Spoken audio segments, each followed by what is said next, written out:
and welcome. This has to be like my 15th version of this video. I am still getting the hang of it, but I did change up the camera layout, so hopefully you'll be able to see everything in the shot as opposed to just partially the shot. Anyway, I thought I would take this time to go through some of my setup for my mini happy planner that I've been using for about 6 months now. It is Franken-planned, or kind of more of a like transformer planner, based on mostly these two happy planners that were 2020 happy planners. This one is a vertical layout. Here we go, something I haven't touched yet. so for example, this is November, and then you can see it's a pretty, not neutral, but not terribly unneutrally layout, which has been really easy to work with. And so this is what I use for my catch-all pages.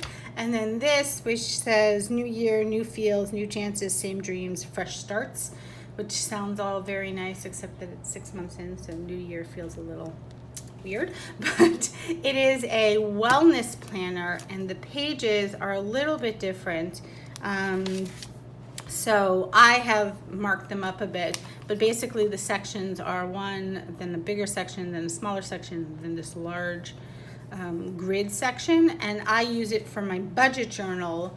I actually have two main categories I keep for all of my budgeting, which is food, so that includes groceries or eating out when we can, and then an other category, which is kind of my catch-all for all other expenses that I'm having. I have an amount that I keep for each of those, then I keep the subtotals running in here, and then any bills that I have that are expected to be due or that are coming in, like my paychecks and stuff, go in the bottom section. So I'll probably go through this in a little bit more detail in a later video, but those are the two main mini happy planners that I used when I was creating my catch-all happy planner. So I use these are just plastic rose gold discs. They've been working pretty well for me. I did, for my new classic happy planner, which I just got 2 days ago, convert to the metal discs, which have a very nice satisfying clink to them, so they're nice. But I can't speak to how one works versus the other really, because I've never had any problems with the plastic ones. I just kind of wanted the metal ones. So these are plastic though. And the way that I've set up my happy planner, as I said, it's kind of a transformer planner. So what that means is that I have multiple covers for different sections. So this is actually my budgeting section. And then if I go over to here, you can see this is my catch-all section. And then I actually have a notes section, which is not as nicely decorated, but whatever. The sections that are nicely decorated though are from coloring books. What I do is I take, this is actually a Playing with Patterns coloring book that I got from Amazon, which I love, although most of the pages that I really love I've taken out already. But you can see I just color them in and then cut them down, laminate them. So this is using 3mm laminator paper so that I can then punch them, and then I use those as the covers. And then what I'll do is just kind of using that put together my happy planner. So I've got, I think, July, August in here. I keep 2 to 3 months. I usually keep the old month for a little bit and then eventually swap it out as it gets later in. And then anytime it starts a new month, I bring in the next month. So I don't use the monthly very much. So you can see it's very plain, especially since it's August. So we're not in August yet, so it's not my fault it's not decorated. And then again, I like to use a vertical layout for my catch-all, but I am a decorative planner. Stickers, lots of stickers, and probably too many stickers, and I have horrible handwriting. So, but as an example, this is next week's, which I actually like a little bit better. It still has a lot of stickers, but it's a little bit more aesthetically pleasing than I think this week's was, because I got a new sticker book and wanted to use all the stickers in it. But you can see I tend to like using a lot of florals.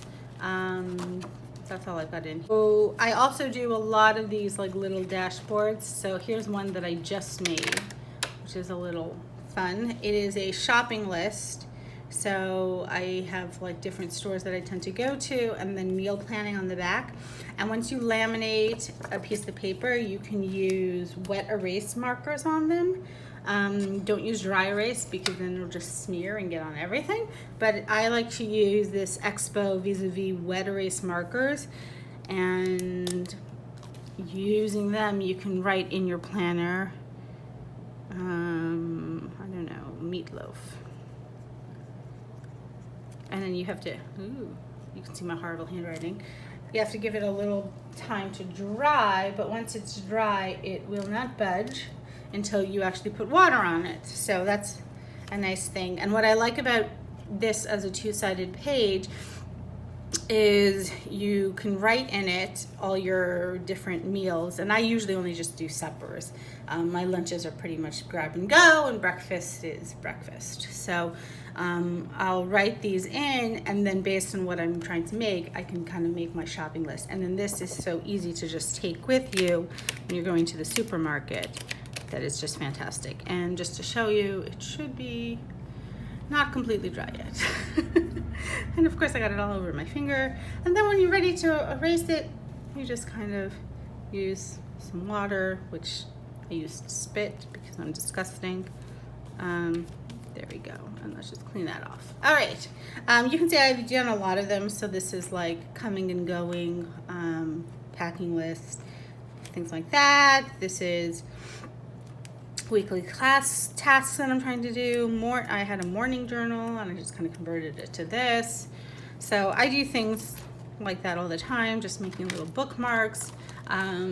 If you are into planning, I highly recommend getting a Happy Punch and a laminator and going crazy, because it's fantastic. But yeah, so that is my mini happy plan. I'll probably go into some of the more specifics at another time, but I just wanted to give you that brief intro. All right, thank you.